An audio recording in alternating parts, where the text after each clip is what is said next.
మిత్రులారా నమస్కారం. శుభ సాయంకాలం. ఈ పాల్గొన మాస సాయంకాలం ఇలా గొప్ప కవుల గురించి, కవిత్వాల గురించి మాట్లాడుకోవడానికి మీ మధ్యకి రావటమే నాకు చాలా సంతోషంగా ఉంది. పుస్తక పరిచయం, పుస్తకాలని పరిచయం చేసే ప్రసంగాల పరంపరలో భాగంగా మనం బైరాగి కవిత్వం గురించి మాట్లాడుకుంటూ ఉన్నాం. ఆయన కవిత్వం గురించిన ఒక సాధారణ పరిచయానికి సంబంధించిన ఒక ప్రసంగంతో పాటు ఆయన 3 దీర్ఘ కవితల పైన, ఒక్కో కవిత పైన 2 ప్రసంగాలు చొప్పున 6 ప్రసంగాలు, ఆయన ప్రేమ కవితల గురించి ఒక ప్రసంగం, 8 ప్రసంగాలు బైరాగి గురించి చేసుకున్నాం. ఈరోజు బైరాగి ఆగమగీతి పుస్తకం గురించి మాట్లాడదాం అనుకుంటూ ఉన్నాను నేను. ఈ ఆగమగీతి ఇది బైరాగి మొట్టమొదటి కావ్యం చీకటి నీడలు, తర్వాత 2వది నూతిలో గొంతుకలు, 3వది ఆగమగీతి. చీకటి నీడలు ఆయన తొలి రోజుల్లో రాసిన కవితలు, ఇంకా పరిణతి సాధించే క్రమంలో రాసిన కవితలు కాబట్టి ఆ పుస్తకాన్ని మనం ఓ పక్కన పెడితే, ఆయన జీవిత కాలంలో ఆయన చాలా శ్రద్ధగా వెలువరించిన పుస్తకం నూతిలో గొంతుకలు. దాన్ని కూడా ఆయన తెలుగు స్వతంత్రలో అచ్చైన ఆ వెర్షన్ని చాలా ఆయన సానబెట్టుకుని, చాలా దానికి ఒక బిగువుని, ఒక సాంద్రతని తీసుకువచ్చి పుస్తకంగా వెలువరించాడు ఆయన. ఆయన జీవితకాలంలో అది చాలా ఎంతో శ్రద్ధ పెట్టి తీసుకొచ్చిన పుస్తకం అది. దానికదే నా దృష్టిలో ఒక మహాకావ్యం. నిస్సందేహంగా ఈరోజు ఎవరో అంటూ ఉన్నారు, నా మిత్రురాలు, మా గురువు మిత్రురాలు ప్రొఫెసర్ సుజాత గారు ఆస్ట్రేలియా నుంచి మెసేజ్ పెట్టారు, ఈయనకి జ్ఞానపీఠ వచ్చి ఉండవలసింది అని. నాకు అనిపిస్తుంది, తెలుగులో జ్ఞానపీఠ పొందవలసినటువంటి ఆధునిక కావ్యాల్లో బహుశా మహాప్రస్థానం, తర్వాత నూతిలో గొంతుకలు.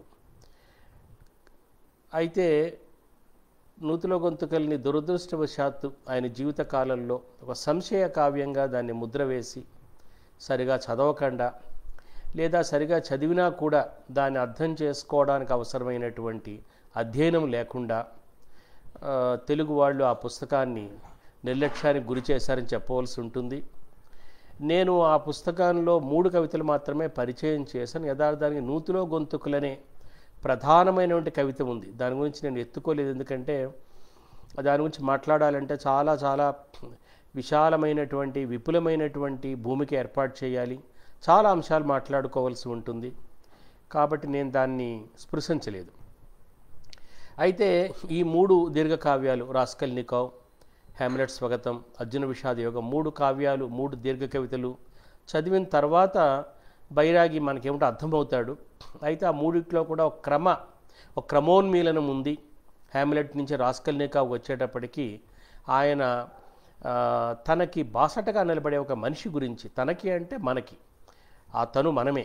ఎందుకంటే నూతిలో గొంతుకలు అంటాడు, ఈ కవి నేను అంటే కవి కాదు అని. ఆ కవి మనమే.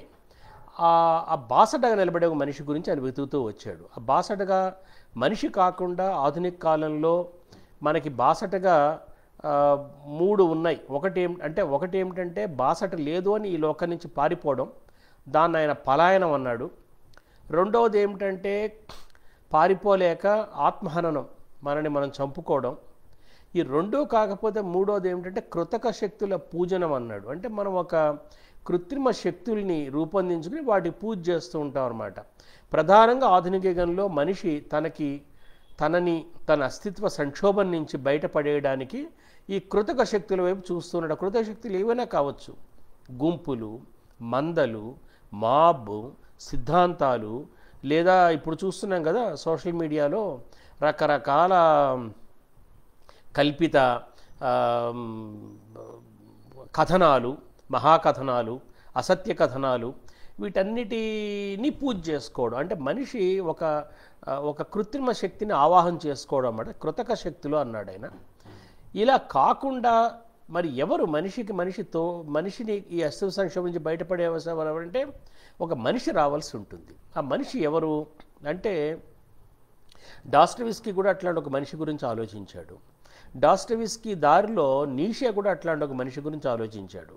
నీషే ఆ మనిషిని సూపర్ మ్యాన్ అన్నాడు. అట్లానే అరవిందులు కూడా అట్లాంటి ఒక మనిషి గురించి ఆయన ఆలోచించాడు.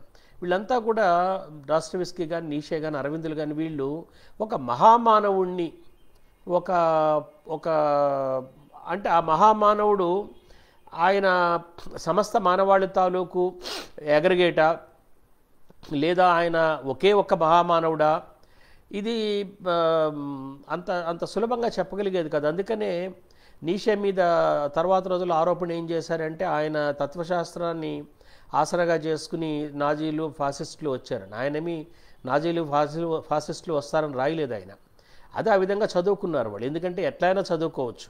ఉదాహరణకి వర్జిల్ రాసిన ఏనీడ్ కావ్యం చదివి ముస్సోలిని తాను ఏనీడ్లో ప్రతిపాదించినటువంటి ఒక సరికొత్త రోమన్ సామ్రాజ్యాన్ని కలగని అతను ఫాసిజం వైపు నడిచాడు. ఇది ప్రతి యుగంలో కూడా జరుగుతూ ఉంటుంది. ఒక గడిచిపోయినటువంటి ఒక వెనక కాలాన్ని స్మరించుకుంటూ, అది వేదకాలం కావచ్చు, లేదా గ్రీకు కాలం కావచ్చు, లేదా పురాతన ఏదోను ఉద్యానం నాటి కాలం కావచ్చు, ఏదైనా కావచ్చు, ప్రతి దేశం ప్రతి జాతి కూడా ఒక గతించిపోయిన కాలాన్ని తిరిగి ప్రతిష్ఠించాలనే క్రమంలో వాళ్ళు నరహంతకులుగా మారడం అనేది ఆశ్చర్యమైన విషయం కాదు. అయితే బైరాగి అటువంటి ఒక మహామానవుడిని ఆవాహన చేస్తే ఆ మహామానవుడి రూపంలో ఒక నియంత లేదా ఒక టొటాలిటేరియన్ రెజిమ్ వచ్చే అవకాశం లేకపోలేదు కదా, ఖచ్చితంగా వస్తుంది అని బైరాగికి తెలుసు.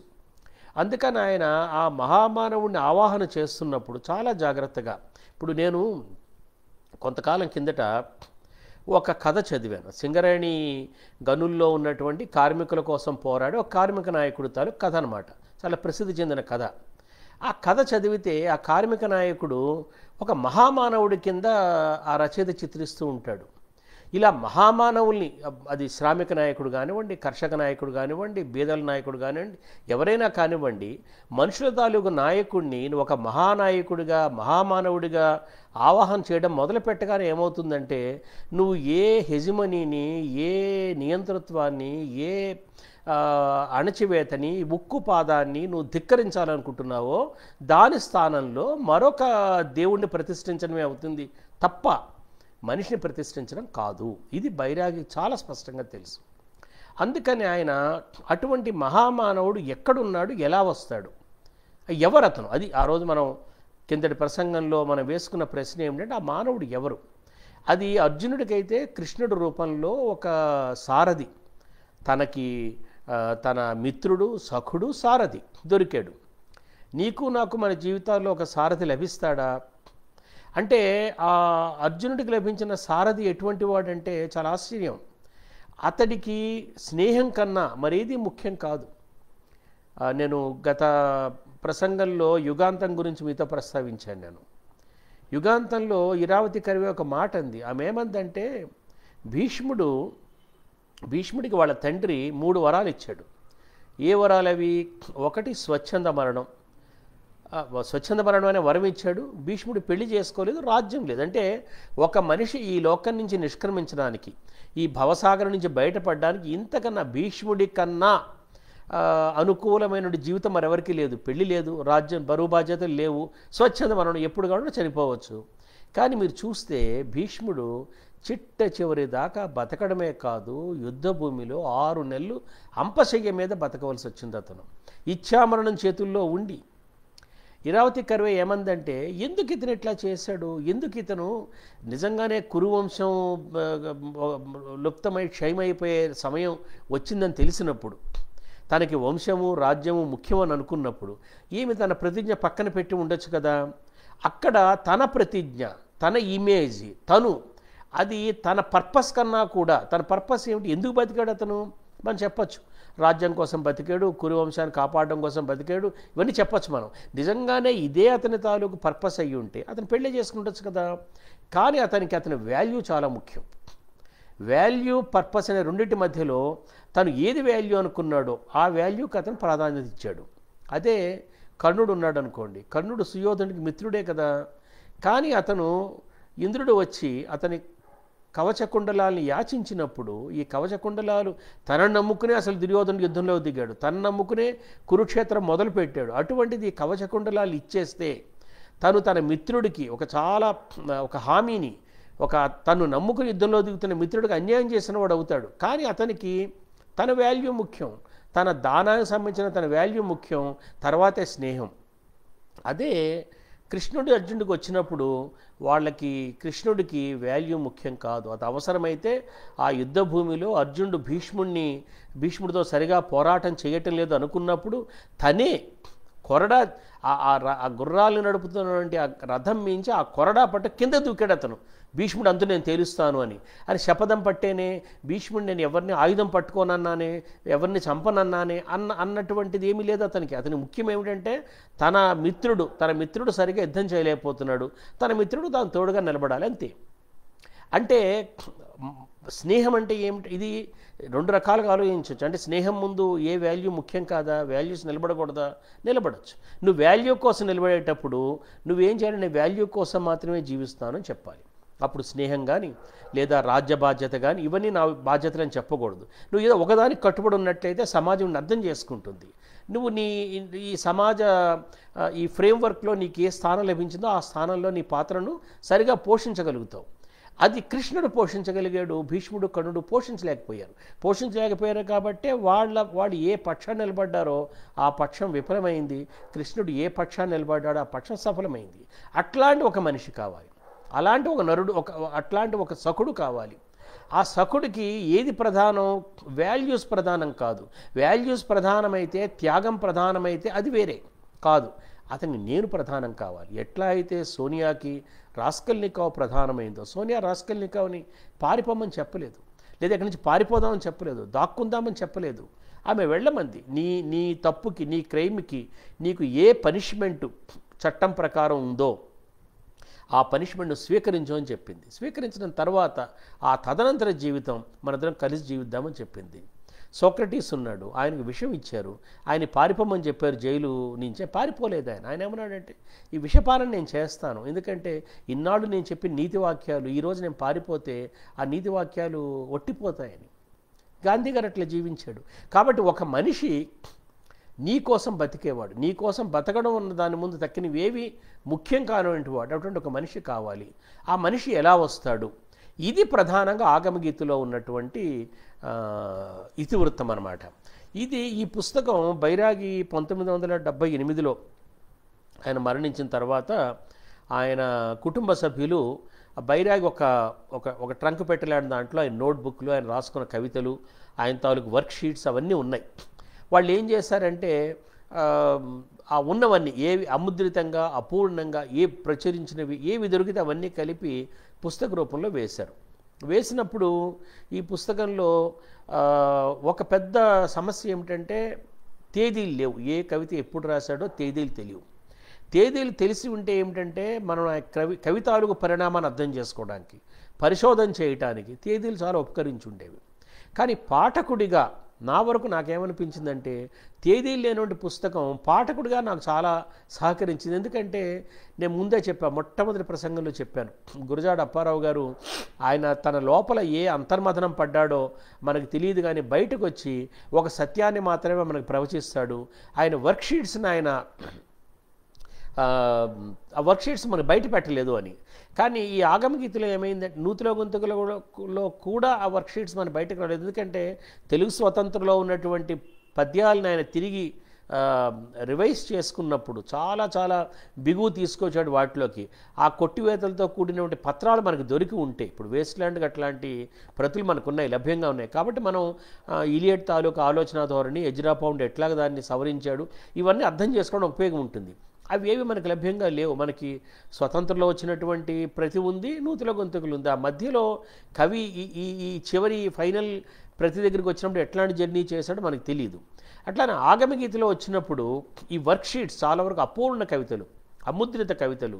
ఆ కవితలు కూడా ఒక క్రమంలో కాకుండా అవన్నీ ఒక ఒక జంబుల్డ్ ఫామ్లో ఆ కవితలన్నీ రావడంతో ఏమైందంటే మనకి బైరాగి తాలూకు మానసిక ప్రపంచంలోకి ప్రవేశించడానికి అవకాశం దొరికింది. కాబట్టి ఈ కవితలు నిజంగా చూస్తే ఈ కవితల్లో, ఈ ఆగమగీత కవితల్లో మొట్టమొదట నేను మన్ని షాక్ చేసే అంశం ఏమిటంటే ఆయన తాలూకు ఆ మానసిక ప్రపంచం తాలూకు కల్లోలమంతా కూడా దాచుకోకుండా, కప్పిపుచ్చుకోకుండా యథాతథంగా కవితల్లో బయటకు వచ్చింది. ఆయన ఒక పందిపిల్ల, ఒక నదిలో కొట్టుకొచ్చిన పందిపిల్ల మీద ఒక కవిత రాశాడు, ఒక గూనిపిల్ల మీద కవిత రాశాడు. అతను ఆ గ్రాటెస్క్, అగ్లీ, విరూపంతో కూడినటువంటి ప్రపంచం పట్ల ఆయనకున్న భావాలు ఏవి కూడా ఆయన దాచుకోకుండా కవిత రాశాడు. నాకు చాలా ఆశ్చర్యం ఏం కలిగిందంటే ఈ బైరాగి ప్రసంగాలు మొదలుపెట్టిన తర్వాత నా మిత్రురాలు నాతో కలిసి 15 ఏళ్ల కిందట గిరిజన సంక్షేమ శాఖలో పనిచేసినటువంటి సమంత, ఆమె ఒక 2 ప్రసంగాలు అయిన తర్వాత ఒకరోజు ఫోన్ చేసి, సార్ నేను మీ బైరాగి మూమెంట్ ఫాలో అవుతున్నాను సార్. బైరాగి మూమెంట్ అన్నమాట నాకు చాలా చాలా నచ్చింది. ఎందుకంటే నిజంగానే ఒక మూమెంట్ కావాలి, బైరాగి తాలూకు అధ్యయనం ఒక మూమెంట్గా కావాలి. ఇట్లా యూరోప్లో చాలామంది కవులు ఇట్లాగా వాళ్ళ జీవిత కాలంలో నిరాదరణకు గురైన వాళ్ళు, లేదా ఎవరూ పట్టించుకోని కవులు, లభించవలసినటువంటి ప్రకాశత కానీ లభించవలసినటువంటి పాఠకవర్గం కానీ లభించకుండానే ఈ లోకం నుంచి నిష్క్రమించిన వాళ్ళు, తర్వాత వాళ్ళు ఆ కవిత్వాకాశంలో, వినీలాకాశంలో ధృవతారాల్లాగా వాళ్ళు విప్పారడం ఎంతోమంది కవులు ఉన్నారు. చాలామంది కవులు యూరోప్లో కనిపిస్తారు. అట్లా బైరాగి కూడా ఒకసారి ఈ తెలుగు కవిత్వాకాశం మీద ఆయన ఒక భాసమాన కవి ముఖచిత్రంగా బైరాగి మనకు కనబడాలి అని నా ఆలోచన ఏదో, నా ఊహ ఏదో, నాకే స్పష్టంగా లేదు ఆ ఊహ. కానీ ఆ అమ్మాయి బైరాగి మూమెంట్ అనగా నాకు చాలా సంతోషం అనిపించింది. 10 మంది బైరాగిని చదవడం మొదలు పెడితే ఈ ప్రసంగాల తాలూకు ప్రసంగాలు నిజంగా ఫలించినట్టు కదా అనిపించింది. ఆమె ఒక 3-4 రోజుల కిందట నేను బైరాగికి ఒక వాయిస్ మెయిల్ పంపాను, మీకు పంపించమన్నాను. పంపించింది ఆమె. అది నేను మీతో షేర్ కూడా చేశాను. ఎవరైనా వాయిస్ మెయిల్ చదవకపోయి ఉంటే ఒకసారి నా వాల్ మీద చూడండి, నా బ్లాగ్లో చూడండి, 40 నిమిషాల వాయిస్ మెయిల్. ఆ వాయిస్ మెయిల్ చదివిన తర్వాత నాకు కలిగినటువంటి మొట్టమొదటిది ఏంటంటే, నాకు కలిగినటువంటి ఆశ్చర్యం, చాలా తీవ్రమైన ఆశ్చర్యం కలిగింది. ఎందుకు ఆశ్చర్యం కలిగిందంటే, మొట్టమొదటి బైరాగి పట్ల ఎవరైనా చేసే ఫిర్యాదు ఏమిటంటే, భాష ఏమిటండి ఇలా ఉంది అంటారు. ఆమె భాష గురించి ఒక్క మాట మాట్లాడలేదు. ఆమె ఏమంటే, శబ్దరత్నాకరం తెచ్చుకున్నాను, నేను కఠిన పదాలు అండర్లైన్ చేసుకున్నాను, చదువుకున్నాను. అంటే నిజంగా నువ్వు ఒక కవి, ఇప్పుడు మన మిత్రులు ఉంటారండి, వాళ్ళవన్నీ మనకు నచ్చుతాయని లేదు, వాళ్ళ నడవడిక అన్నీ మనకు నచ్చుతాయని లేదు, అన్ని హ్యాబిట్స్ మనకు నచ్చుతాయని లేదు, మేనర్స్ నచ్చుతాయని లేదు. కానీ వాడు మన మిత్రులు అయిన తర్వాత మనం వాటికి సర్దుకుపోతాం, లేదా వాటికి మనం ట్యూనప్ చేసుకుంటాం.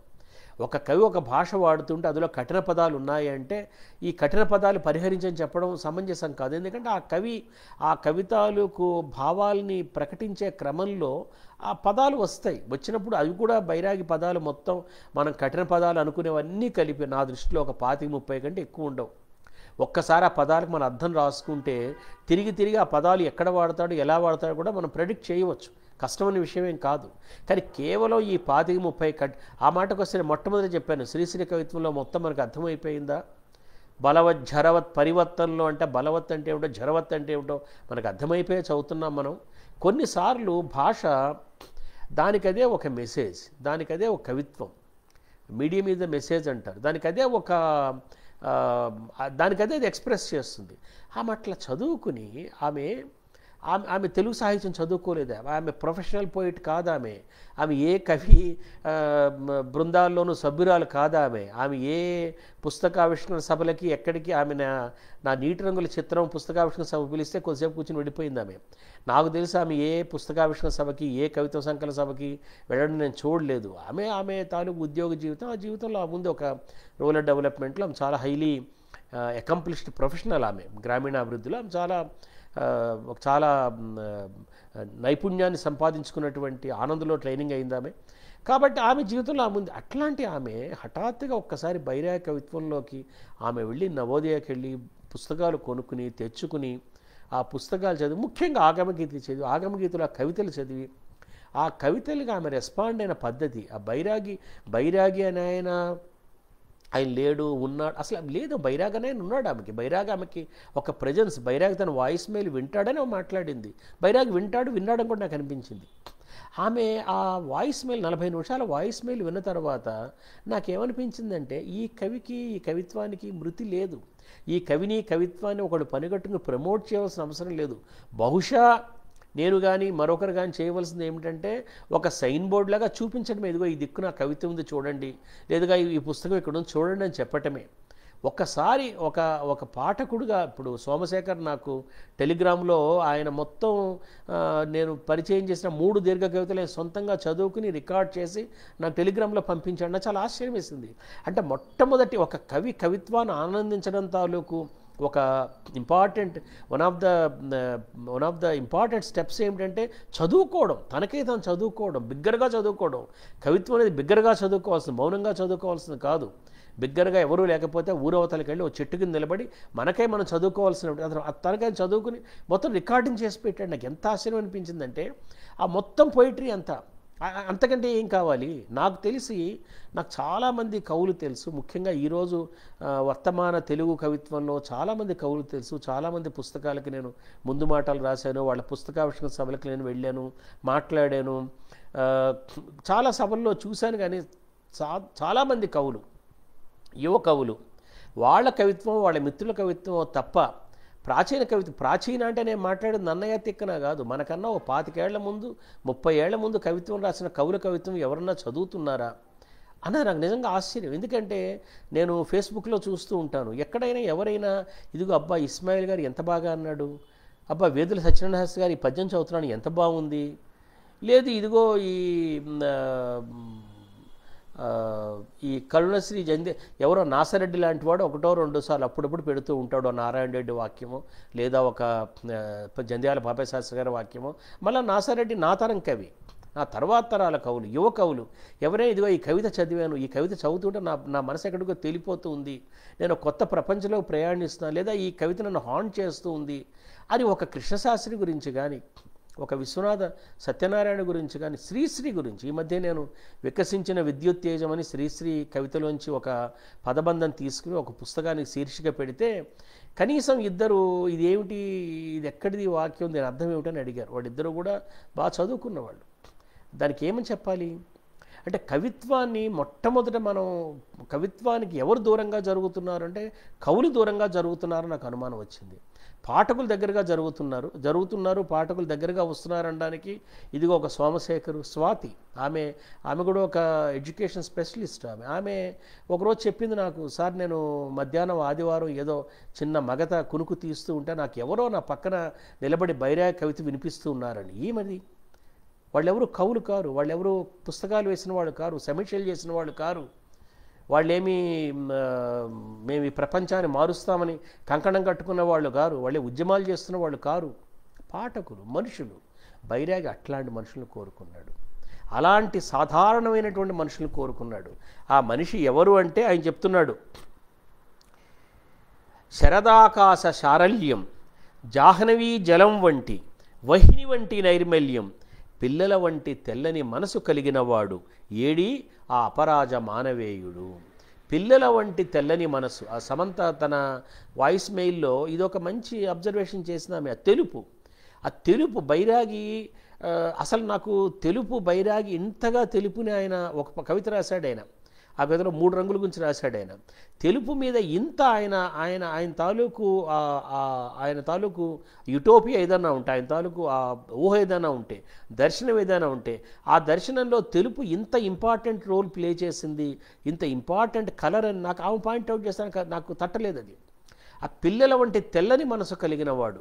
పిల్లలు, ఆయన ఎవరి కేసు చూస్తున్నాడంటే పిల్లల కేసు చూస్తున్నాడు. ఆయన వారసులోనూ కవిత రాశాడు. ఆయన ఈ వసుధ సంక్రమిస్తుంది వారికి, ఈ జగతికి వారసులు వారు ఎవరు? పిల్లలు. ఈవేళటి మన బ్రతుకు టిరుల దారికి రేపటి విభావసులు వారు. బ్రతుకు తాలూకు ఇరుల దారికి, ఇరులు అంటే కష్టాలు, బ్రతుల ఇరుల దారికి రేపటి విభావసులు వారు. రేపటి వరకు మనం ఉంటే మనం ఏమవుతామో నేడు అదేవారు. చూడండి, ఇది చాలా అద్భుతమైన వాక్యం. ఎందుకంటే యేసుక్రీస్తు బైబిల్లో ఒక మాట అన్నాడు, నువ్వు పిల్లవాడి స్థాయికి చేరగలిగితే అప్పుడు నీకు పరలోక రాజ్యం సులువవుతుందని చెప్పాడు ఆయన. రేపటి వరకు మనం ఉంటే మనం ఏమవుతామో, రేపు మనం ఏమవుతామో నేడు అదే. రేపటి వరకు మనం ఉంటే అంటే అర్థం ఏమిటంటే ఊరికే బతికి ఉండమని కాదు, సర్వైవ్ కావడమని కాదు. పరిణామం చెందగలిగితే, నిజంగా పరిపక్వం చెందగలిగితే, నిజంగా పూర్ణమానవులం కాగలిగితే రేపు మనం ఎలా ఉంటామంటే ఈవేళ వాళ్ళు ఎలా అలా ఉంటామంట.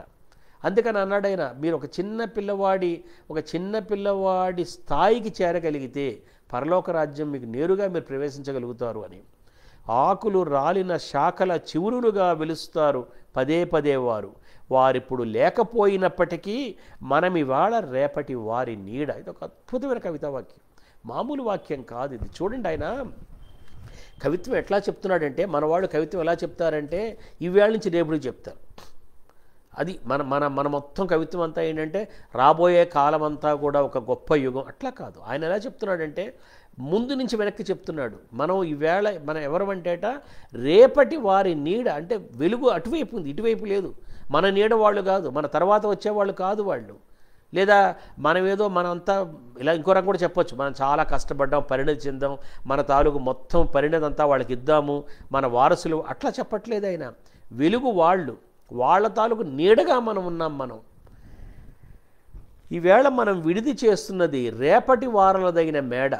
ఇది మనది కాదు, ఇది వాళ్ళ మేడ, రేపటి వారాలదైన మేడ. ఈ మేడ రేపు వాళ్ళ మేడ కాదు, ఇది రేపటి వారాలదైన మేడ. రేపు వాళ్ళ మేడ ఈరోజు మన మేడ అని చెప్పట్లేదు. ఆయన కూడా ఉమర్ ఖయాం చెప్పాడు, అంతం లేని భువనమంత పురాతన పాంతశాల, విశ్రాంతి గృహం అందు ఇరు సంజలు రంగుల వాకిడులు, ధరాక్రాంతులు పాదుషాలు బహరాం జమిషీడులు వేనవేలుగా కొంత సుఖించిపోయిరెటకో పెరవారికి చోట సంగుచున్. కాదు, అట్లా చెప్పట్లేదు. ఈ మేడ వాళ్ళది, ఈరోజు మనం ఉంటున్నాం. మనం అప్పుడప్పుడు చూస్తున్నాను నేను వారి కిలకిల నవ్వే మొగాల చాలు అంటే జాడ, ఆ ట్రైల్ చూస్తున్నాడంట. పాపల్లో పూపల్లో పువ్వుల్లో ప్రాత పవనాల తావి జాలు, అవి రేపటి నగుమొంబులు కిరణాల్లా కనులు చెదరేలా కనిపిస్తాయి. నా చీకటి వెలుగ దూర తీరాలకు రేపుకు రమ్మని సైగ చేస్తాయి. రేపుకు రమ్మని ఈరోజు నాకు సైగ చేస్తున్నాయి, రేపటి నుంచి సైగ చేస్తున్నాయి అన్నమాట. ఒక క్షణం నేను వారితో ఉంటాను, గతాన్ని ప్రస్తుతాన్ని గెలుస్తాను. ఈ ఒక్క క్షణం ఇప్పుడు క్షణమే, కానీ ఈ క్షణం ప్రస్తుత క్షణం కాదు, ఈ క్షణం రేపటి క్షణం. వాళ్ళని తలుచుకోవడం వల్ల ఏం జరుగుతుందైనా రేపటి క్షణంలోకి ఒక క్షణం ప్రవేశించినందువల్ల, ఈ క్షణాన్ని విముక్తం చేసి వాళ్ళ క్షణంగా మార్చుకున్నందువల్ల గతాన్ని జయిస్తున్నాడు, ప్రస్తుతాన్ని జయిస్తున్నాడు. ఒక క్షణం నేను వారితో ఉంటాను, గతాన్ని ప్రస్తుతాన్ని గెలుస్తాను. రెక్కలు విరిగిన నేను వేకువ పులుగులను ఎరుగెత్తి మరి పిలుస్తాను. కానీ మరల నిశ్శబ్దం, ఒక్కొక్క త్రుటి ఒక్కొక్క అబ్దంగా ఘన నిషీధి. పులుగులేని ఎలుగులేని వెలుగులేని వికృత విజిత హృదయ గగన వీధి. రక్తమాంసము పులుగులేని ఎలుగులేని వెలుగులేని వికృత విజిత హృదయ గగన వీధి. రక్తమాంసముల కూలే సేతువుపై ఓడిన ఒంటరి భటుడను నేను. కొడిగట్టిన కాగడాల వెలుగులోన వేకువ కొరకు వేచియున్నాను. నేనే ఒక కాగడానై నిశీధినికి ప్రత్యూష పదం చూపుతున్నాను. తిమిర మరణ శాసనపత్రం పైన నెత్తుటి చేవ్రాలు చేస్తున్నాను. రేపటి వారసులారా, నా గురించి చెడుగా ఏమీ అనుకోకండి. పువ్వుల కెంజాయలు గని హర్షించండి, నెత్తురు గురుతు తలవబోకండి. నిజంగానే ఆయన రాసినందుకని ఆయన వారసురాలు, రేపటి వారసురాలు, ఆయన రేపటి వారసురాలు ఎవరంటే సమంత లాంటి ఒక పాఠకురాలు. ఆమె నిజంగానే ఆయన్ని చెడుగా కాదు, చాలా మంచిగా అనుకుంది. ఆమె ఆయనలో ఉన్నటువంటి చీకటి పార్శ్వాలు, ఆయనలో ఉన్నటువంటి ఆ డార్క్ గ్రే షేడ్స్ అన్నీ చూస్తూనే దాన్ని దాటినటువంటి, అందుకని చెడుగా అనుకోలేదు ఆమె. చెడుగా అనుకోకుండా ఆయన తాలూకు చేవరాలు నెత్తుడి చేవరాలుగా భావించలేదు ఆమె. దానిలో ఒక వెలుగు ఉందని భావించింది ఆమె. నాకు ఏమనిపించిందంటే ఒక కవి క్రాంతదర్శి, కవి ప్రవక్త అంటే ఏమిటంటే, కవి ఒక మాట రాస్తే ఆ మాట నిజం కావడం మన కళ్ళతో చూస్తాం మనం. ఎస్, ది ప్రొఫెటిక్ వాయిస్ ఇది. ఆయన తన గురించి శ్రీశ్రీ కూడా రాశాడు, ఆయన కూడా శైశవగీతి రాశాడు. పాపం పుణ్యం ప్రపంచ మార్గం కష్టం సౌఖ్యం శ్లేషార్థాలు ఏవీ ఎరుగని పాపల్లారా ఐదారేడుల పువ్వుల్లారా మెరుపు మెరిస్తే వాన కురిస్తే ఆకాశమున హరివిల్లు విరిస్తే అంతా మీకేనని ఆనందించే పాపల్లారా పసికోనల్లారా అని రాస్తూ లాస్ట్లో ఏమంటాడు, ఇవాళలాగే ఎప్పుడు కూడా ఇనబింబం పయనించు నింగిపై, ఇవాళలాగే ఎప్పుడు కూడా గాలులు వీచును పువ్వులు పూచును, నాకు కనంబడు నానా తారకలనేక వర్ణాలు అనంత రోజులు దిక్కుదిక్కుల దివ్యగీతములు మీరు వీటికి వారసులే. చూసారా, ఆయన కవిత చదివిని రాయలేదు, ఈయన కవిత రాశాడని రాయలేదు. ఆయన మహాకవి, ఈయన మహాకవి, ఇద్దరు కూడా వారసుల గురించి రాశారు. ఆయన ఏమన్నాడు, దిక్కుదిక్కుల దివ్యగీతములు మీరు వీటికి వారసులే అన్నాడు. ఈయనేమన్నాడు, ఈ వసుధ సంక్రమిస్తుంది వారికి, ఈ జగతికి వారసులు వారు. ఎవరు వారు? మనం. ఎందుకంటే బైరాగికి వారసులం మనం. ఈ ప్రసంగం వింటున్న వాళ్ళందరూ, ఈ సాయంకాలం ఈ ప్రసంగం దగ్గర కూర్చున్న వాళ్ళందరూ, ఈ భృంగాలు, ఈ పువ్వు చుట్టూ మూగిన ఈ తుమ్మెదలన్నీ కూడా ఆయన చెప్పినటువంటి వారసులే. ఆయన వారసులుగా మనం ఈరోజు ఆయన గురించి మాట్లాడుకుంటున్నాం. నిస్సందేహంగా మనం ఆయన గురించి చెడుగా తెలుసుకోవటం లేదు, అందులో చెడు ఏమి లేదు, సంతోషిస్తున్నాం. మన గురించి ఆలోచించాడే, మన గురించి ఆయన ఏమన్నాడు, మన గురించిన ఆలోచనతోటి తన గతాన్ని ప్రస్తుతాన్ని గెలుస్తానన్నాడే. చాలా చాలా అది ఒక మనిషి మన నుంచి మనం ఆయనకి ఎంతవరకు వారసులమయ్యో అది వేరే విషయం, కానీ మనని తలుచుకుని మనని ఊహించి ఆయన అంటున్నాడే, అప్పుడప్పుడు చూస్తున్నాను నేను వారి కిలకిల నవ్వే మొగాల చాలు.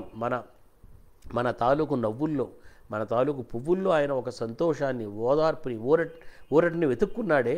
అది చాలా సంతోషిస్తూ ఉన్నాం మనం. ఆగమగీతి అంటే ఆగమన గీతి. ఆగమగీతి అంటే రావటానికి సంబంధించిన గీతం. ఆగమన గీతి అని కూడా అనుండొచ్చు ఆయన. కానీ ఆగమగీతి అని ఎందుకన్నాడంటే, ఆగమం అనే మాటకి సంస్కృతంలో ఒక అర్థం ఏముందంటే, ఒక సేక్రెడ్ డాక్యుమెంట్ ఏదైనా సరే, ఒక సేక్రెడ్ స్క్రిప్చర్ దేనైనా సరే ఆగమం అని అంటారు మన వాళ్ళు. వేదాలను ఆగమాలు అన్నారు, లేదా దేవాలయ నిర్మాణాలకి ఇచ్చినటువంటి ఆ సూత్రాలను ఆగమాలు అన్నారు.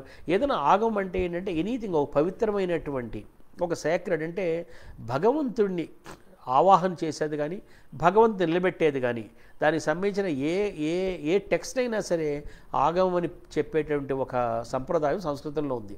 కాబట్టి ఇది ఆగమగీతి అంటే రావటానికి సంబంధించిన గీతం, అదే సందర్భంలో ఒక సేక్రెడ్ పోయం కూడా ఇది ఒక భగవద్గీత కూడా ఇది.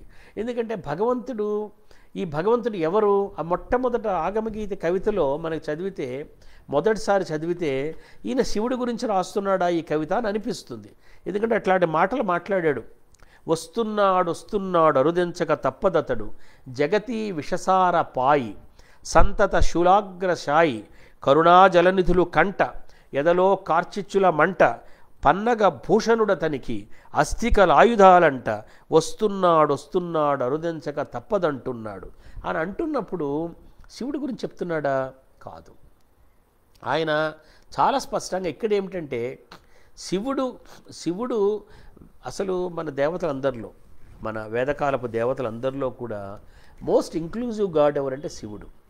ఆయన అన్నిటికన్నా కూడా బైరాగి శివుడి గురించినటువంటి శివుడిలో ఏ అంశాన్ని బైరాగి చాలా ప్రధానంగా ఎంచాడంటే ఆ గరళాన్ని స్వీకరించడం. సమస్య ఎక్కడొచ్చిందంటే, దేవదానవులు ఇద్దరూ కూడా అమృతం కోసం పోరాడుకుంటూ ఉన్నారు, కానీ గరళం వచ్చినప్పుడు గరళాన్ని తాగడానికి మాత్రం ఎవరు ముందుకు రాలేదు. దేవదానాలకు అమృతాన్ని పంచిన మోహినితో సహా ఎవరు గరళాన్ని స్వీకరించడానికి సిద్ధంగా లేరు. గరళాన్ని స్వీకరించగలిగిన వాడు శివుడు ఒక్కడే. ఈయన శివుడి గురించి రాయట్లేదు. అట్లా గరళాన్ని స్వీకరించడానికి ఎవరు ముందుకొస్తారో, జగతీ విషసార పాయ్, అది ఇక్కడ శివుడులాగా అనిపిస్తాడు కానీ శివుడు కాదు, శివ సమానమైనటువంటి నరుడు గురించి ఆయన ఆలోచిస్తున్నాడు. ఎందుకు? ఇది మదనం తాలూకు, క్షీరసాగర మదనం తాలూకు విషయం అని చెప్పట్లేదు ఆయన. జగతీ విషసార పాయ్ అంటే స్వీకరించేవాడు, తాగేవాడు, ఆ డ్రింక్ చేసేవాడు అనమాట. దేన్ని స్వీకరిస్తున్నాడు ఆయన? జగతీ విషసారం. ఈ జగత్తు విషయమని కాదు, జగత్తు తాలూకు విషయం ఏదుందో, ఈ చేదు ఫలం జీవ విషయం అన్నాడే కవి. ఆ జీవ విషయం ఏదుందో ఆ జీవ విషయాన్ని తాగేవాడు, ఆ గరళాన్ని స్వీకరించగలిగేవాడు. సంతత శూలాగ్రశాయి, ఎప్పుడు నిరంతరం శూలాగ్రం మీద మాత్రమే విశ్రమించగలిగేవాడు, శూలాగ్రం మీద మాత్రమే షాయి అంటే పడుకుండేవాడు. జగతీ విషసార పాయి సంతత శూలాగ్ర సాయి అతడు కావాలి. మీరు ఈ మహానాయకులు ఉన్నారే, మహామానవులు ఉన్నారే, ఈ మహామానవులు ఎందుకు ఈయన ఉద్దేశిస్తున్నా, ఊహిస్తున్నా, ఇన్వోక్ చేస్తున్న మానవులు కారంటే వాళ్ళు ఎవరు కూడా జగతీ విషసార పాయులు కారు. వాళ్ళ కంఫర్ట్స్ కావాలి, ప్రివిలేజెస్ కావాలి, సౌఖ్యం కావాలి, అధికారం కావాలి. వాళ్ళు శూలాగ్ర శాయిలు కారు, వాళ్ళు హంసధూలికా తల్పాల శాయిలు. వాళ్ళకి చాలా కంఫర్టబుల్ లైఫ్ కావాలి, వాళ్ళకి కొత్త దుస్తులు కావాలి, వాళ్ళకి కొత్త కార్లు కావాలి, వాళ్ళకి అధికారం నిరంతరం చేతుల్లో ఉండాలి వాళ్ళకి. వాళ్ళు కాదు, అటువంటి మానవుడు కాడు. ఆయన కోరుకుంటున్న మానవుడు ఎవడు? జగతీ విషసార పాయి సంతత శూలాగ్ర సాయి. అందుకని ఆయన ఏమంటున్నాడంటే ఏమంటున్నాడంటే ఈ మనుజుని ప్రేమ పద్మపత్రం ఇవాంభస జారిపోయే ఈ క్షణాన మనుజుని ఆస్థ మధ్యాహ్నపు మంచులాగు కరిగి నీళ్లు కారిపోయే ఈ క్షణాన మనుజుని ఆశ యక్ష్మార్తుని దగ్గులాగా పచ్చి నెత్తురులు కక్కే ఈ క్షణాన మనుజుని ఆత్మ కుష్ట జర్జర దుర్గతిలో చివికి కుళ్ళి గుప్పెడు ధూడికి మొక్కే ఈ క్షణాన ఆరతి వెలిగించేదెవరు? అది ఏమేం చెప్పాడైనా? ప్రేమ జారిపోయే క్షణం, ఆస్థ కరిగిపోయే క్షణం, ఆశ క్షయరోగితాలకు దగ్గులాగా నెత్తురు కక్కే క్షణం, ఆత్మ కుష్ఠరోగితాలకు శిథిలమైపోతున్న కుష్ఠరోగితాలకు శరీరంలాగా దుమ్ము పాలవుతున్న ఈ క్షణాన ఆరతి వెలిగించేదెవరు? కుష్ఠరోగి కౌగిలినాదనగలవారెవ్వరు? ఆమ్రపాలి ప్రేమికులెవ్వరు? చుంబించిన హస్తానికి ద్రోహులు కాని వారెవ్వరు? శిలువ మోయగలవారెవరు? అతన్ని కోరుకుంటున్నాడు అతను. అది నాయకుడిని కోరుకోవట్లేదు, విముక్తిని కోరుకోవటం లేదు. ఈ మొత్తం ఈ జనసమూహాన్నంతటినీ కూడా ఇదిగో ఈ పాలన నుంచి బయటకు తీసి మరో పాలన వైపు నడిపించు ప్రభు అని కోరని తెలుసు అతనికి. ఈ పాలన నుంచి విడదీస్తే ఈ రాజు నుంచి రేపు అతను రాజుగా మారుతాడు, ఈ చక్రవర్తి నుంచి అతను మరో చక్రవర్తిగా మారుతాడు. అంతే తప్ప ఈ అప్రెషన్, ఈ అణచివేత, ఈ హెజిమనీ, ఈ రెజిమ్ దీనికి అంతం లేదు. ఎందుకు? అతను జగతీ విషసార పాయి కాడు కాబట్టి. అందుకని అటువంటి మానవుడు, ఆ మానవుడు ఎలా ఉంటాడు అంటే ఆయన చాలా స్పష్టంగా ఆ మానవుడి గురించి, ఆ మానవుడి కొన్ని లక్షణాలు చెప్పాడు ఆయన. ఆ మానవుడి మనం గుర్తుపట్టడానికి ఎవరు ఆ మానవుడు అంటే నీ జీవితంలో కానీ నా జీవితంలో కానీ అటువంటి మానవుడు ఎవరైనా ఉన్నారా, లేదా నేను అటువంటి మానవుడిగా మారగలనా అనుకుంటే ఏమి చేయాలో కొన్ని లక్షణాలు చెప్పాడు ఆయన. ఒకటి ఏంటంటే, ఒకటి భగవద్గీతలో ఏమన్నారంటే యా నిశా సర్వభూతానాం తస్యాం జాగత్తి సంయమి. తక్కిన వాళ్ళందరికీ ఏది రాత్రిగా ఉంటుందో సంయమి స్థితప్రజ్ఞుడు తన మీద తను అదుపు సాధించుకున్న వాడికి అది పగలు అని గీతలో చెప్పాడు. ఇది కాక బైబిల్లో చాలా అందమైన కథ, క్రీస్తు చెప్పిన ఒక అందమైన కథ ఉంది. ఆయన ఏం చెప్పాడంటే, ఒక పెళ్ళి ఊరేగింపు, పెళ్లి వాళ్ళు రావాల్సి ఉంది. అయితే ఆ పెళ్లి వాళ్ళు రాత్రి బయలుదేరారు, విడిదికి రావాల్సి ఉంది, పెళ్ళి జరిగే చోటికి కాపలా కాయవలసి ఉంది. కొంతమంది కాపలా కూర్చున్నారు, కొంతమంది నిద్రపోయారు, కొంతమంది మెలకుగా ఉన్నారు. పెళ్లి కొడుకు రాగానే ఎవరు మెలకువగా ఉన్నారో వారిని బ్లెస్ చేశాడు. అట్లాగే మరో కథ కూడా చెప్పాడు. ఒక యజమాని దూరదేశానికి వెళ్ళాడు, రాత్రి చాలా పొద్దుపోయింది, అతని భవంతిలో అందరూ నిద్రపోయారు, కుటుంబ సభ్యులు కూడా నిద్రపోయారు. ఒక్క సేవకుడు మాత్రం అతని కోసం కనిపెట్టుకున్నాడు. యజమాని అర్ధరాత్రి గుర్రబండి దిగ్గానే తలుపులు తీసుకుని లోపలికి ప్రవేశించగానే ఆ మెలకుగా ఉన్న సేవకుడు ఎవరో అతను చూసి యజమాని చాలా సంతోషం కలిగింది. ఆయన ఏం చేశాట, ఈ సేవకుడినే భోజనాల వాళ్ళ దగ్గర కూర్చోబెట్టి తనే సేవకుడిగా ఆ సేవకుడికే విందు వడ్డించాడు అని చెప్పాడు క్రీస్తు. అంటే వేచి ఉండడం, మెలకుగా ఉండడం, ఇది ఒక చాలా ఫండమెంటల్. ఒక ఆయన కోరుకున్న మానవుడు, ఆయన ఏ మానవుడిని కోరుకున్నాడో ఆగమగీత అన్నాడు కదా, ఆ మానవుడు, ఆ వచ్చే మానవుడు ఎలా ఉండాలన్నదానికి ఒక గుర్తు ఏం చెప్పాడంటే ఆయన ఆ మానవుడు మేలుకున్నవాడు అయి ఉండాలి. అందుకని ఒక కవిత రాశాడు ఆయన, మేలుకొన్నవాడు. ఇది చాలా సుప్రసిద్ధమైన కవిత. అయినా ఈ కవిత వినిపించకపోతే బైరాగి తాలూకు ఆయన ఎవరి గురించి మాట్లాడుతున్నాడో మాకు స్పష్టంగా ఈ కవిత చదివితే అర్థమవుతుంది అనమాట. నడిరాత్రి మేలుకున్నవాడెవ్వడు, దివ్యల నమ్మికలేమి, నీడల కుట్ర, చీకటుల మెతక బుద్ధి ఎవరికెరుక, గోరీలా అలికిడి లేని గది లోపల ఎందుకు పడినట్లా వెలుగు మరక, గచ్చుమీద విచారాల పచారుల వల, చిక్కిన పిట్ట ఎగురలేని గడ్డి పరక. ఎవరికి అర్థమవుతుందన్నా?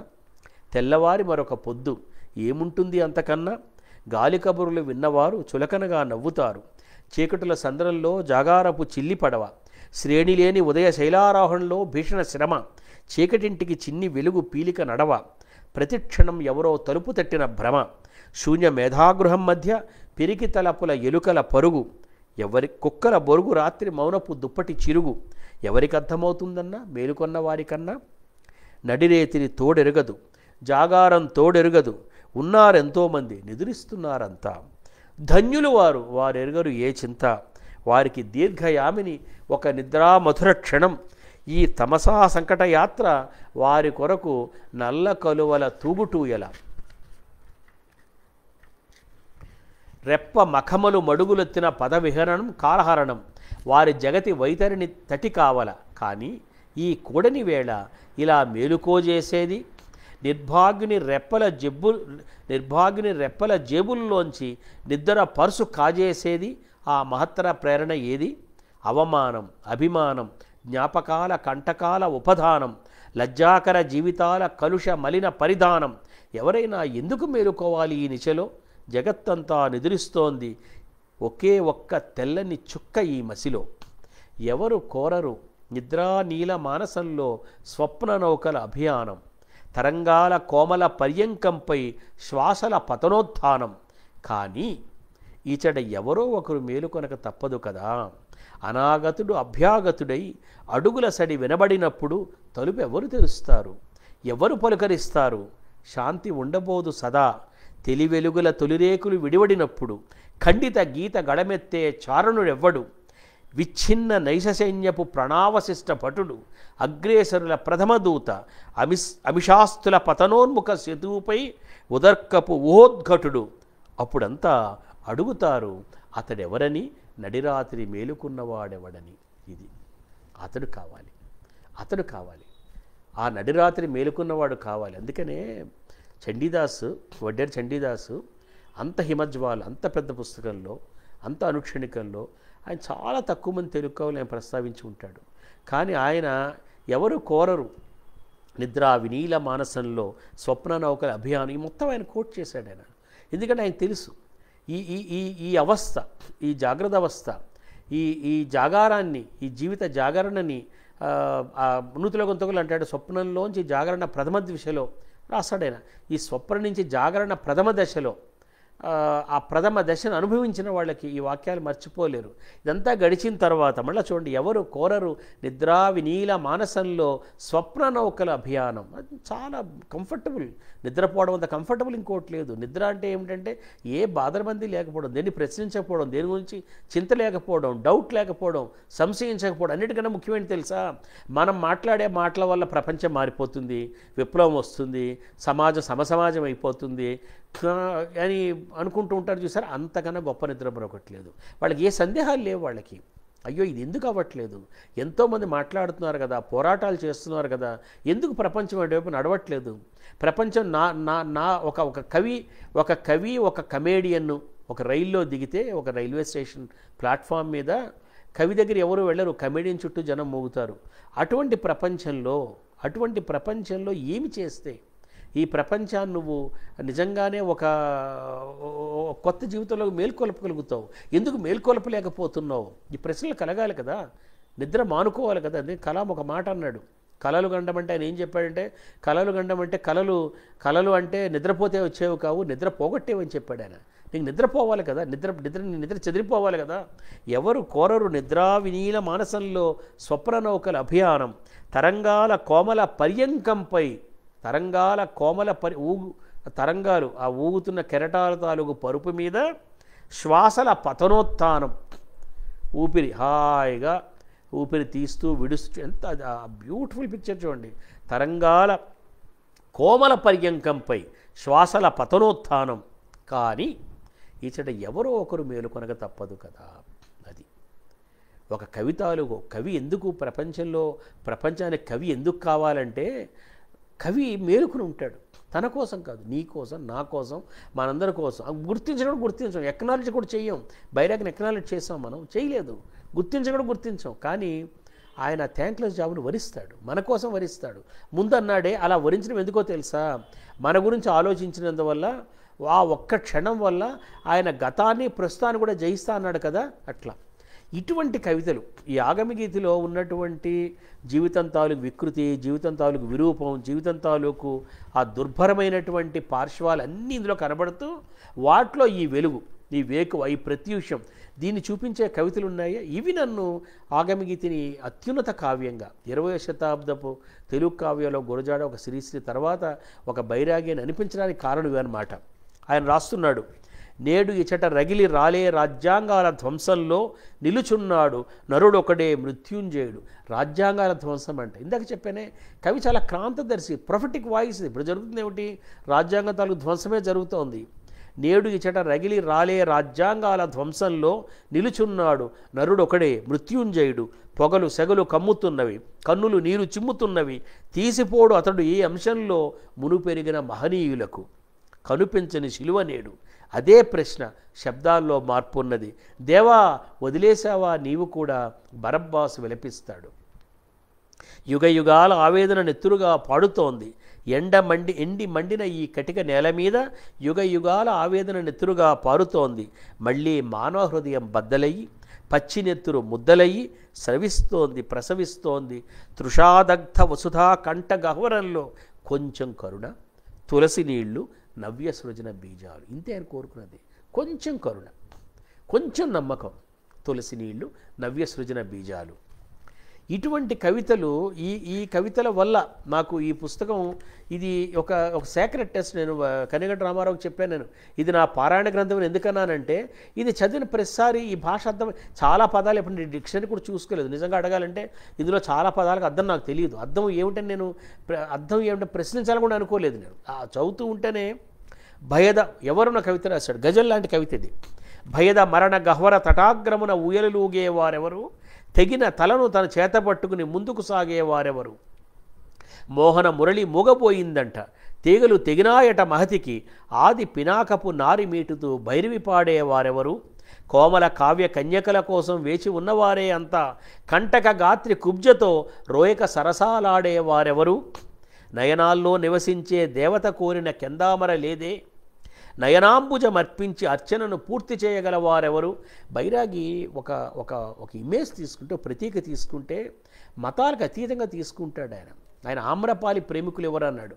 ఆమ్రపాలి బౌద్ధానికి సంబంధించినటువంటి, బుద్ధుడి జీవితానికి సంబంధించినటువంటి ఆమె వైశాలీనగర రాజవధు, ఆమె నగర వేశ్య, ఆమె బుద్ధునికి ఒకరోజు విందు ఇచ్చింది. ఆమె ఆ వైశాలిలో ఉన్న సంపన్నులంతా ఆమె దగ్గరకు వచ్చి ఏమన్నారంటే, నువ్వు కానీ ఈ ఒక్కరోజు విందుని, నువ్వు బుద్ధుడికి ఇద్దామనుకుంటున్న విందుని మాకు ఇచ్చినట్లయితే నీకు మొత్తం ఆ సమస్త సంపద ధారపోస్తామన్నారు వాళ్ళు.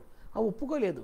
బుద్ధుడికి ఒక్క రాత్రి విందు ఇవ్వడం అనే దాని ముందు నాకు ఏ సంపద కూడా నాకు కనబట్టలేదు అందాం. అందుకని ఆమ్రపాలి ప్రేమికులు ఎవరు అంటే బుద్ధుడు.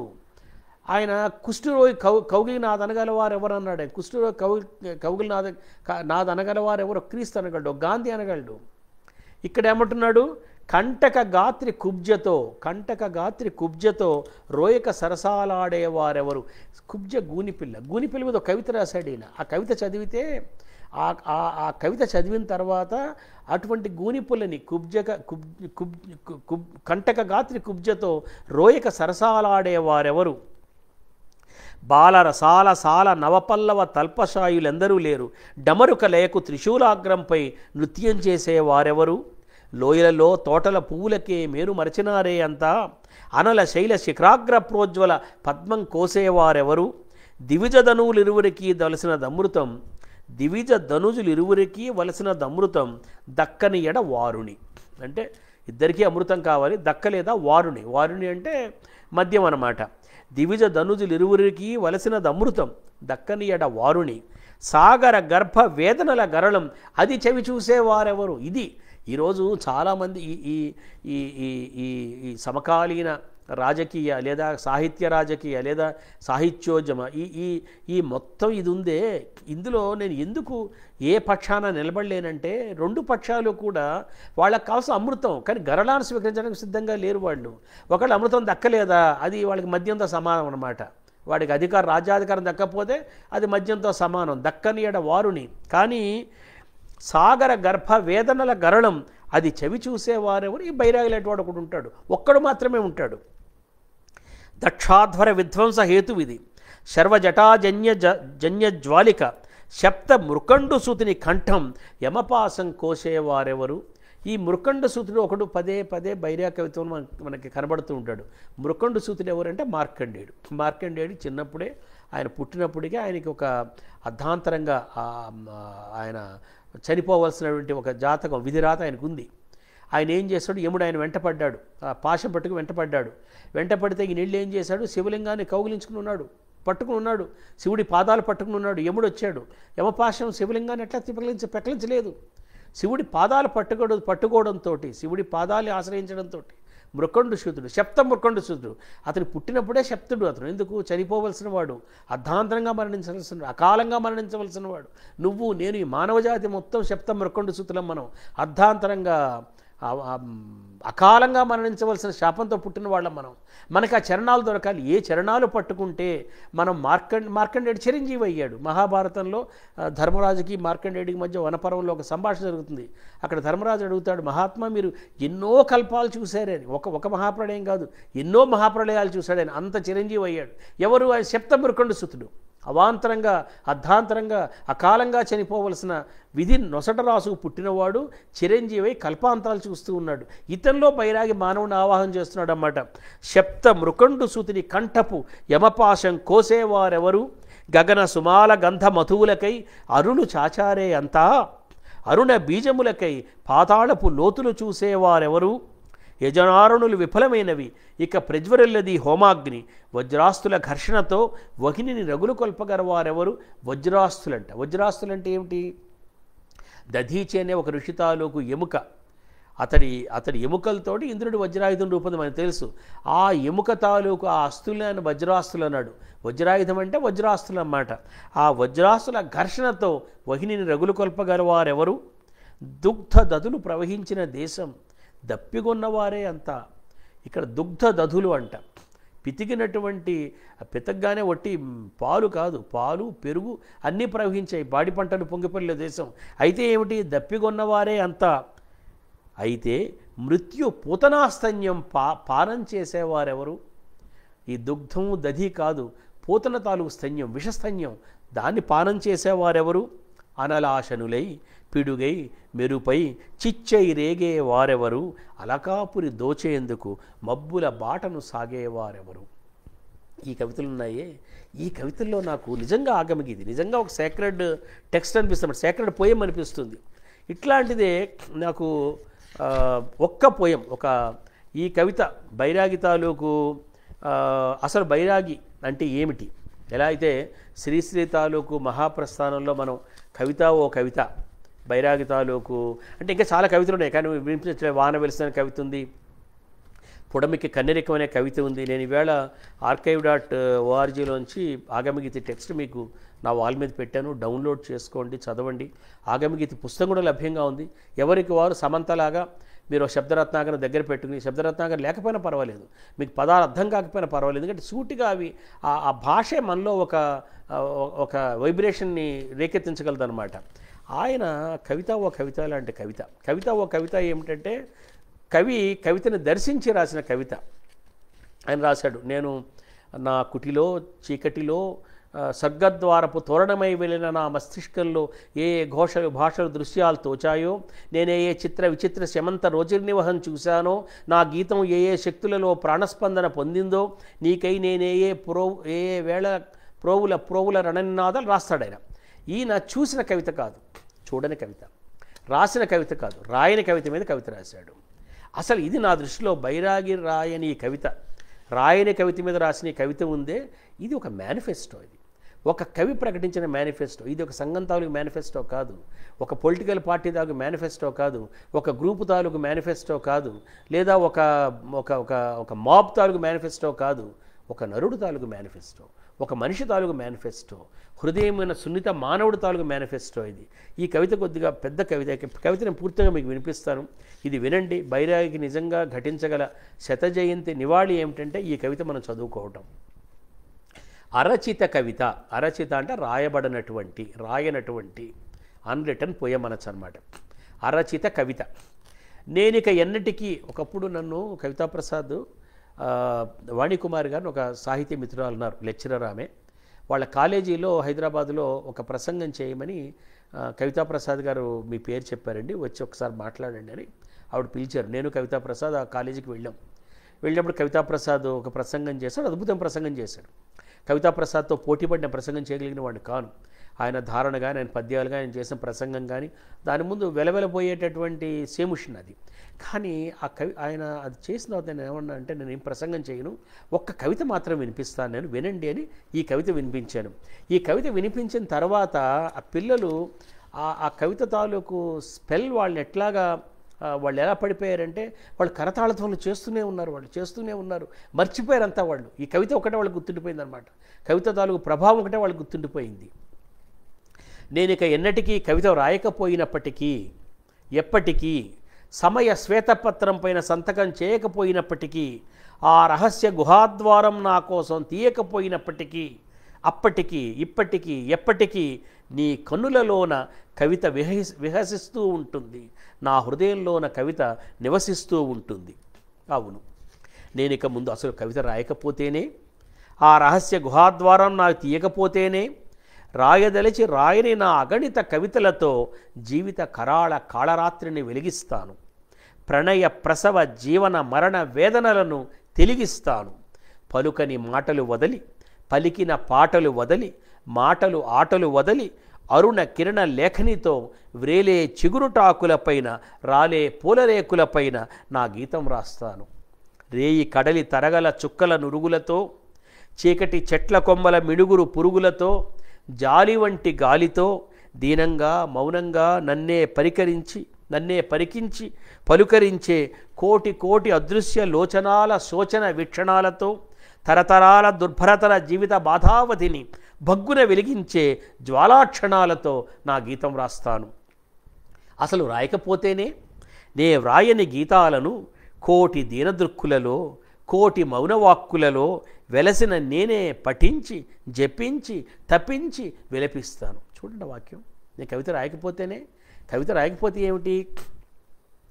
నే రాయని గీతాలను, తాను ఏ కవితలు రాయలేదో ఆ గీతాలట కోటి దీనదృక్కులలో, కోటి మౌనవాక్కులలో వెలసిన నేనే, అక్కడ కూడా తనే ఉన్నట, వెలసిన నేనే పఠించి జపించి తప్పించి విలపిస్తాను. సహృదయ రసికుల కొరకు ఇంక నేను వెదకబోను. అవును, నేను ఇక ముందు కవిత రాయనేమో, మాటల కుంచియలతో అందాల విందు చేసే హరివిల్లులు గీయనేమో,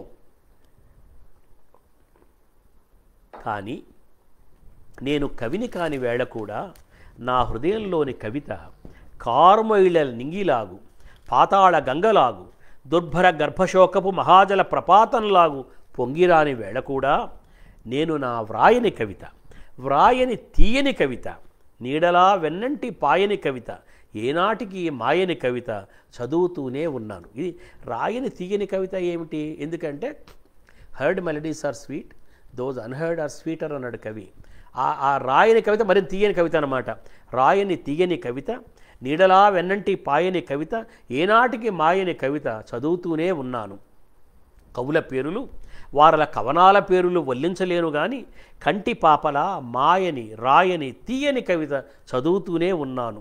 సుదూర శైలశ్రేణిపై ప్రథమ మేఘఘోష, శోకసాగర తరంగాళ అవిరత విగళితాక్షర భాష, అగణిత విగత యుద్ధనిహత జవనాశ్వ ప్రేతరాజి కాతర హేష, మానవ రక్త రాగరంజిత ప్రాతప్రదోషాల కెంజాయలు, నిర్నిద్ర నిశీద బాధా శ్మశాన శాంబర మాయలు, హైమశైల ఫాలాగ్రాన ప్రాళేయ ప్రళయఝంఝ, అభిషప్తాతృప్త తప్త జీవితాల చరమాంకపు ఎర్రని సంజ, నిదురించే పసిపాపల పెదవులపై కదలే మృదుహాసం, మూగవలపు ముద్దిడలేని మోవి మోసే ఆకాశం, చూసిన మాసిపోయే త్రుటిలో మెరపై మెరసి బాసిపోయే ప్రాయపు మిసిమి, మేలిమి పైరువన్నెల బాలింతల చెక్కుల పసిమి, ముదుసలి మొగపు ముడుతల కాలపు వణకిన వంకర చేవ్రాలు, నరునకు పురుడు పోసే మిత్తవ మంత్రసాని చెరుగున తుడిచిన నెత్తుటి నీలాలు, వంధ్యాగర్భ కుహరంలో దుర్భర వాత్సల్యజ్వాల,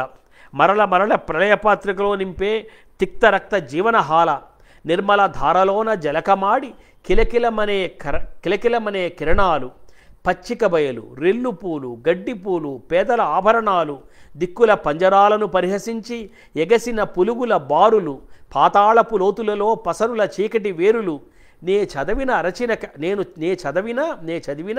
అరచిత కవితలన్నీ వల్లించలేను కానీ, ఏమిటి ఇవన్నీ అన్నమాట, అరచిత కవితలన్నీ వల్లించలేను కానీ చదివి నాలో నేను మురిసిపోతూ ఉంటాను. అరచిత కవిత కారుణ దాహ జర్జర ధరణి పైన కురిసిపోతూ ఉంటాను. అవును, నేనిక ముందు బహుశా కవిత రాయను, మాటల కుంచేలతో అందాల విందు చేసే హరివిల్లులు గీయను. కానీ నేను రాసిన కవితల కన్నా రాయనివే అందమైనవి. తావే శిశువు లేని స్తన్యంలాగు, నిశీద సమాధి గర్భ కుహరంలో జాగ్రత్త జ్యోతిష్ చైతన్యంలాగు నేను రాసిన కవితల కన్నా రాయనివే అందమైనవి. మత్హృదయ మందిరాంతర సుందర ప్రతిమలలో ఇరుల నీలి మేలి ముసుగు తీయనివే అందమైనవి. మిక్కిలి మక్కువతో వలచి కూడా అక్కున చేర్చని చక్కని చుక్కలాగు, నీలాల నింగిలోన తేలిపోయే అందని అందాల రెక్కలాగు. అవును, నేను రాయని దివ్య కవితల గూర్చి, వలవని భవ్య వనితల గూర్చి తలచినప్పుడు, నేను రాయని దివ్య కవితలు, నేను ప్రేమించిన భవ్య వనితలు వాళ్ళ గురించి తలచినప్పుడు నా హృదయం దిగులు పొగలలోన మునిగి పొగలుతుంది. జీవిత పశ్చిమ పథాన విక్షత సంధ్యారక్తిమ కరడుగట్టి నల్లని చిక్కని చీకటి మిగులుతుంది. కానీ అంతలోన నేను అరచిత అగణిత కలిత కవితల తలచి వేల వత్సరాల నీలిమంచులోంచి చేయి ఊచే పూర్వపు అపూర్వ సర్వ ప్రథిత మహిత రూపవతుల వలచి సుషమాసాగర రహలను నొలలాడి దూరాంబర మిహికావృత శతమిహిరుల మేలమాడి అసంపూర్ణ సంకీర్ణ విశీర్ణ వికృత జగతిని విరచించిన ఆ వృద్ధ విరించి కన్నా మిన్నగా నిలుస్తాను. వృద్ధ విరించిన ముసలి బ్రహ్మ, ఆయన కన్నా మిన్నగా ఏం చేశాట ముసలి బ్రహ్మ? అసంపూర్ణ సంకీర్ణ విశీర్ణ వికృత జగతి అదే సృష్టించింది. ఇన్కంప్లీట్, కాంప్లికేటెడ్, కాంప్లెక్స్, విశీర్ణ, ఫ్రాగ్మెంటెడ్, వికృత, అగ్లీ, గ్రాటెస్క్ ఇలాంటి జగతిని సృష్టించిన ఆ వికృత బ్రహ్మ ఉన్నాడే, ఆ ముసలి బ్రహ్మ ఉన్నాడే, ఆయనకన్నా నేను మిన్నగా నిలుస్తాను. అప్రసవిత ప్రసవాలను అసంభవ నవల భవాలను పిలుస్తాను. అప్పుడు నా మోహ విరహిత నిశ్చల నిర్మల మానస నయనాల ముందు అసంగత గతంలోంచి, అప్రస్తుత ప్రస్తుతంలోంచి, అనాగత భవిష్య రహస్య గర్భగుహలోనికి ఒక అవిరత జ్యోతిర్లతల జీవిత చైత్రస్యందన జైత్రయాత్రకు ఆరతిలా ఒక అద్భుత మణిపద్మం, అమృత రుత ఘృణి సద్మం పద్మనాభి మూలంలోంచి జీవన మరణ సమ్మిశ్రమ రుధిరగంధం, పరమమోద చరమ ఖేద ద్వంద్వ విచలద విరత హృదయస్పందం, రక్తనాళికల పారే ద్రవిత లోహ మోహ భీషణాగ్నిద్వార రుధిరాణు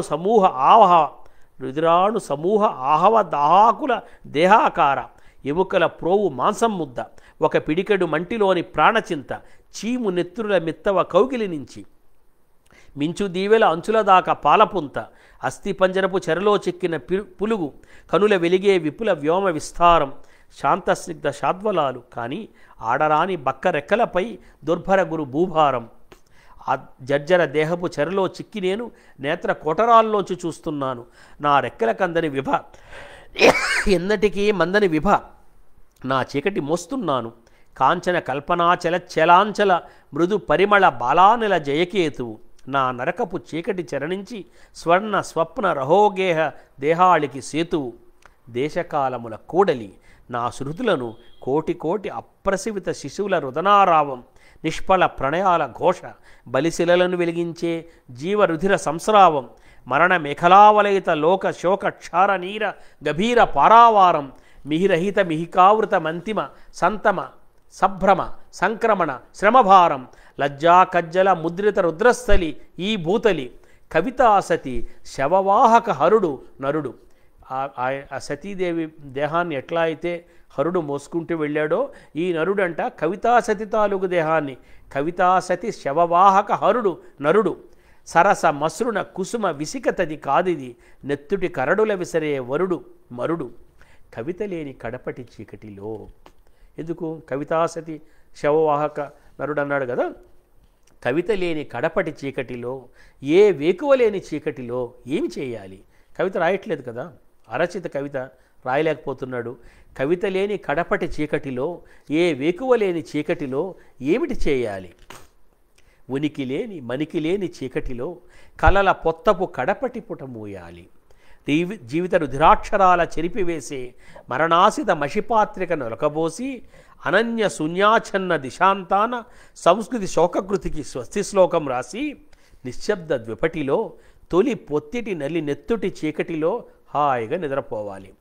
విలయ చైత్యశృంగ శైత్య వినీల ప్రేతాశ్రయాల నీడలలో నీడలాగు కరిగి చెరిగిపోవాలి. మరణానికి మరణం లేదు. మరణం కొరకైనా కరుణ జీవితమిట జీవిస్తుంది.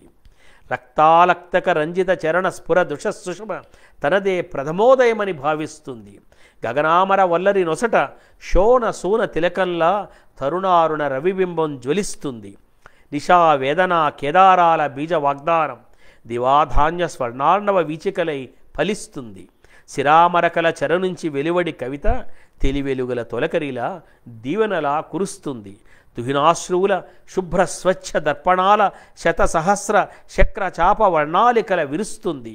నేనొక్కడును ఉండను గాని జీవనవన ప్రాంగణాన ఎప్పటిలా ఋతురాజు కొలువుదీరి. నాకు ఒళ్ళంతా ఒక చెప్పలేని ఒక పులకింత అనమాట ఈ వాక్యాలు వచ్చినప్పటికీ. కళ్ళమ నీళ్ళు వచ్చే వాక్యాలు ఇవి. నేనొక్కడును ఉండను గాని జీవనవన ప్రాంగణాన ఎప్పటిలా ఋతురాజు కొలువు తీరి చెలువపు చలువలు నలుగడ పంచుతాడు. ఆకులు రేకులు రాలి తలిరుల అలరుల మరల చెలువు మీరి ప్రకృతి ప్రసూది కాంత దీపిస్తుంది. కాలమనే మహావ్యాళం కుబుసం విడిచి బుసకొడుతుంది. జరట శిశిర మిహిక యవనిక మిహిర విశిక రుధిర శిఖల చీలి కాలి తునియలుగా విడుతుంది. నేనిక్కడ ఉండను కానీ ఇంచుగా జాగ్రత్తగా ఆలిస్తే నా కంఠస్వరం మీకు వినబడుతుంది. నేను ఇక్కడ ఉండను కానీ ఇంచుగా జాగ్రత్తగా ఆలిస్తే నా కంఠస్వరం మీకు వినబడుతుంది.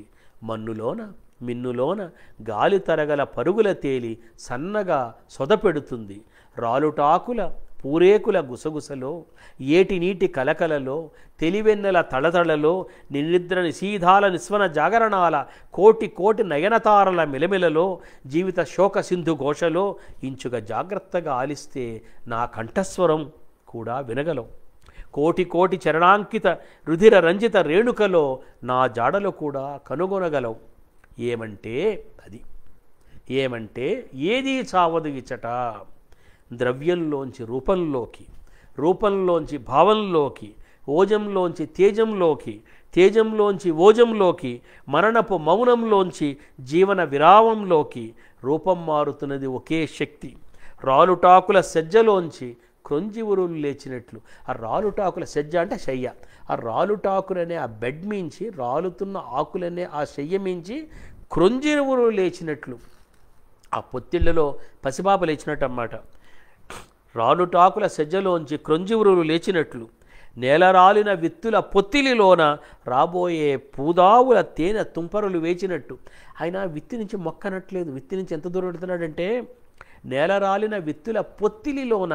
ఆ పొత్తిళ్ళు చిన్న బిడ్డల్ని పుట్టిన బిడ్డకి పెడతామే మనం పడుకోవడానికి కప్పి ఆ పొత్తిలో ఏముందిట? రాబోయే పూదావుల తేనె తుంపరులు వేచినట్లు.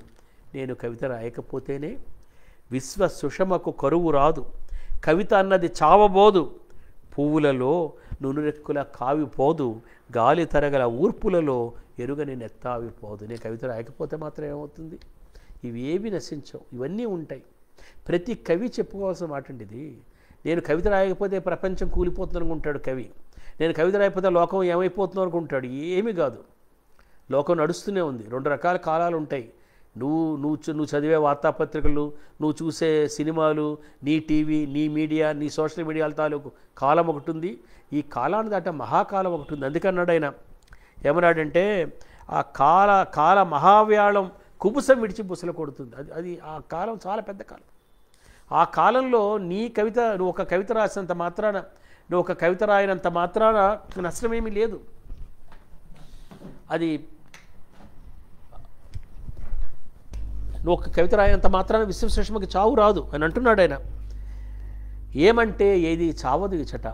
ద్రవ్యంలోంచి రూపంలోకి, రూపంలోంచి భావంలోకి, ఓజంలోంచి తేజంలోకి తేజంలోంచి ఓజంలోకి, మరణపు మౌనంలోంచి జీవన విరామంలోకి ఒక ఒక నిజంగా ఒక ఉపనిషద్ ఋషి, ఒక బుద్ధిస్ట్ మాంక్, లేదా ఒక క్రైస్తవ మిస్టిక్, లేదా ఒక ఫిజిసిస్ట్, ఒక జియాలజిస్ట్, ఒక బోటనిస్ట్, సత్యాన్ని చెరువుగా కాగిన వాళ్ళు ఎవరైనా చూడగలిగే సత్యం ఇది ఏమిటంటే వాళ్ళకి తెలుసు మన కంటికి కనిపిస్తున్న మరణం కాదు, దీన్ని దాటినటువంటి ఒక జీవితం ఉంది, దీన్ని ఎప్పటికప్పుడు జయించే ఒక జీవితం ఉందని వాళ్ళు గ్రహిస్తారు. వాళ్ళు అది చెప్తున్నాడు ఆయన. ఇది నువ్వు నేను శరీర రూపధారులుగా మనం మరణించవచ్చుగాక, కానీ మనం మరణించినంత మాత్రాన నేను కవిత రాయకపోతేనే విశ్వ సుషమకు కరువు రాదు, కవిత అన్నది చావబోదు, పువ్వులలో నునుచెక్కుల కావిపోదు, గాలి తరగల ఊర్పులలో ఎరుగని నెత్తావిపోదు. ఇందులో చాలా పదాలకి చాలా వాక్యాలకి నేను అర్థం చెప్పలేదు, ఎందుకంటే అర్థం ముఖ్యం కాదు. నేను చెప్పినట్లుగానే అది ఒక ప్రకటన, అది ఒక చాలా గంభీరమైన ప్రకటన, అది ఒక ఉరుము చప్పుడు లాంటిది, అది ఒక వాట్ థండర్ సెడ్ అన్నాడు కదా, ఆ ఉరుము చప్పుడు వినబడ్డప్పుడు ఒక ఉరుము చప్పుడు లాంటి కవిత ఇది.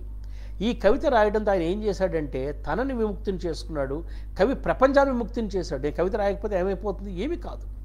నువ్వు గమనించవలసింది ఏమిటంటే ఆ కోటి కోటి దీనదృక్కుల్లో, ఆ కోటి కోటి మౌనవాక్కుల్లో నువ్వు నివసిస్తూ ఉన్నట్లయితే దీనదృక్కు మౌనవాక్కు అవి కూడా కవితలు పలుకుతూ ఉంటాయి. ఆ రాయని కవితలు ఉన్నాయే, యథార్థానికి కవి ఎవరు? కవిత రాయడండి. మహాకవి ఎవరు?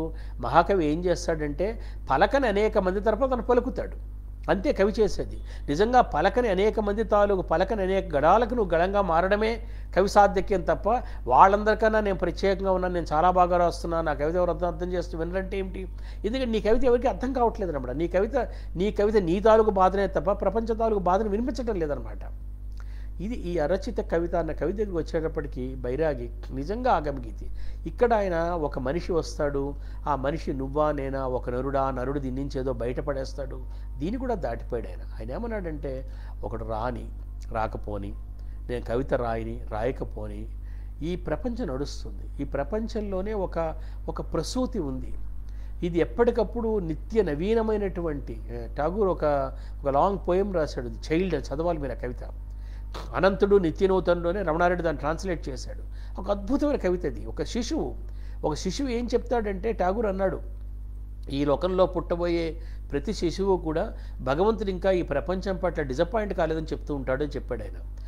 అది ప్రతి శిశువు, ప్రతి జీవితం, మీరు ఈ ప్రపంచాన్ని ధ్వంసం చేసామనుకున్న తర్వాత కూడా ఎన్ని ప్రళయాలు, కనీసం 4 మహాప్రళయాల్ని మనకు తెలిసినటువంటి సైన్స్ ప్రకారమే, జియాలజీ చెప్తున్న దాని ప్రకారమే 4 మహాప్రళయాలు చూసింది ఈ భూమి, ఈ మానవ జాతి. ప్రతిసారి ఒక మహాప్రళయం తర్వాత మానవుడు మరింత వికసిస్తూనే ఉన్నాడు. చిట్ట చివరి 4వ ప్రళయం తర్వాత ఇప్పుడు మనం ఈ యుగం ఏదే 12,000 ఏళ్ల కింద మొదలైన యుగమే ఉందో, యుగంలో హోమోసేపియన్స్ వివేకవంతుడైన మానవుడు ఆవిర్భవించాడు. ఇది నశించిపోయేది కాదు. ఎందుకంటే ఆయన చెప్పాడు ఈ మాటలన్నీ కూడా ఏమంటే ఏది చావదు ఇచ్చట, ద్రవ్యంలోంచి రూపంలోంచి భావంలోకి, ఓజంలోంచి తేజంలోకి, తేజంలోంచి ఓజంలోకి, మరణపు మౌనంలోంచి జీవన విరామంలోకి. విరామం అంటే ఒక ఎలుగెత్తి చాడడం అన్నమాట. మరణపు మౌనంలోంచి జీవన విరామంలోకి రూపం మారుతున్నది ఒకే శక్తి. ఇది కేవలం రూప పరివర్తన మాత్రమే, ఇది మృత్యువు కాదు. ఇది ఆయన చిట్ట చివరికి చేరుకున్నటువంటి దశ, చేరుకున్న సత్యం. దీంతో బైరాగి తాలూకు ప్రసంగాలు నేను ప్రస్తుతానికి ఆపుతున్నాను. ఎందుకంటే ఇంకా ఆయన తాలూకు పాపపోయింది, ఆయన కథలు, దివ్యభవనం కథలు, ఆయన తాలూకు బాలగేయాలు, వీటన్నిటి మీద కూడా మాట్లాడవలసి ఉంది. కొద్ది విరామం తీసుకుని మాట్లాడదాం. వచ్చే వారం 14వ తారీఖు హోలీ పండుగ, రంగుల పండుగ. ఆ రోజు నేను ఠాగూర్ తాలూకు గీతాంజలి గురించి ప్రసంగిస్తారు. గీతాంజలి కాకుండా ఠాగూర్ రాసిన కావ్యాలు మరికొన్ని కూడా తెలంగాణ అనువాదం చేసినవే లభ్యంగా ఉన్నాయి మనకి. కాన్ కానీ, ఉత్తరణాని, ఫలసేకరణాని. ఈ గీతాంజలి కాకుండా ఉన్నటువంటి తెలుగులో వచ్చినటువంటి ఠాగూర్ కవిత్వం గురించి ఆ రంగుల పండగ నాడు, ఎందుకంటే ఠాగూర్ కవిత్వం అనగా నాకు రంగుల పండుగ గుర్తొస్తుంది. ఆ రంగుల పండుగ నాడు ఠాగూర్ కవిత్వం గురించి మాట్లాడుకుందాం. అంతదాకా మీ నుంచి సెలవు తీసుకుంటూ మీ చినివేరభద్రుడు.